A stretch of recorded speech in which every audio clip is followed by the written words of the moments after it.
Alright guys, nandito tayo sa may Baroque Church. Hindi Baroque Church ang pangalan niya, pero kasi yung style ng simbahan niya ay Baroque style. Yan yung unang mga architecture design noong unang panahon, gawa sa mga bricks, mga bato na mga simbahan.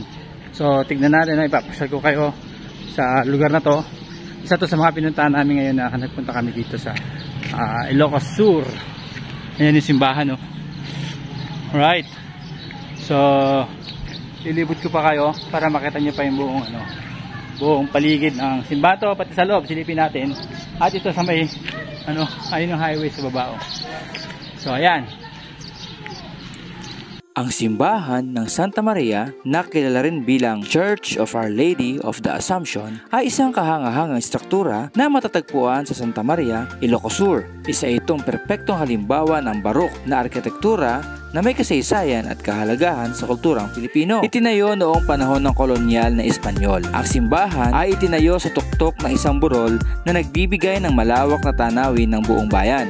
Ang pagiging nasa mataas na lugar nito ay isang estratehikong desisyon noong panahon ng mga Espanyol upang maging isang depensibong istruktura laban sa mga pirata at iba pang mga mananakop. Ang simbahan ay ginamit din bilang isang tanggulan dahil sa makapal nitong pader na gawa sa mga laryo at mortar. Ang itsura nito ay nagbibigay ng pakiramdam ng katatagan at proteksyon.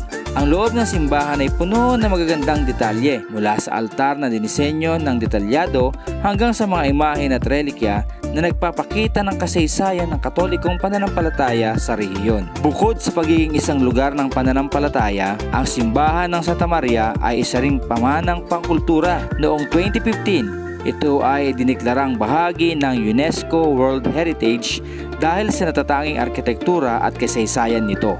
Ang deklarasyong ito ay nagpapatunay sa kahalagahan ng simbahan, hindi lamang sa lokal na komunidad kundi sa buong mundo. Ang simbahan ng Santa Maria ay hindi lamang isang puok dalanginan. Ito ay isang buhay na patunay ng mayamang kasaysayan at kultura ng Pilipinas. Ang bawat bahagi ng simbahan ay nagkikwento ng pananampalataya, pakikibaka at katatagan ng mga Pilipino sa ilalim ng iba't ibang panahon at pamumuno. Ang pagbisita sa simbahan ng Santa Maria ay hindi lamang isang paglalakbay sa isang makasaysayang puok, kundi isang pagninilay sa mayamang kultura at tradisyon na bumubuo sa pagkakakilanlan ng mga Pilipino. Sa bawat hakbang at pagtingala sa mga pader ng simbahan, mararamdaman ang diwa ng kasaysayan at ang hindi matitinag na pananampalataya ng mga ninuno natin.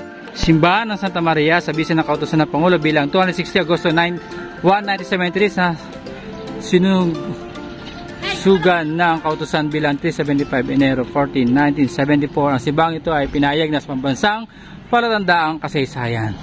Historical heritage. Historical na siya. Ayan. UNESCO marker. Alright guys, so mula dito sa Santa Maria Church, papaalaman yung Kalakwat Sir Sam.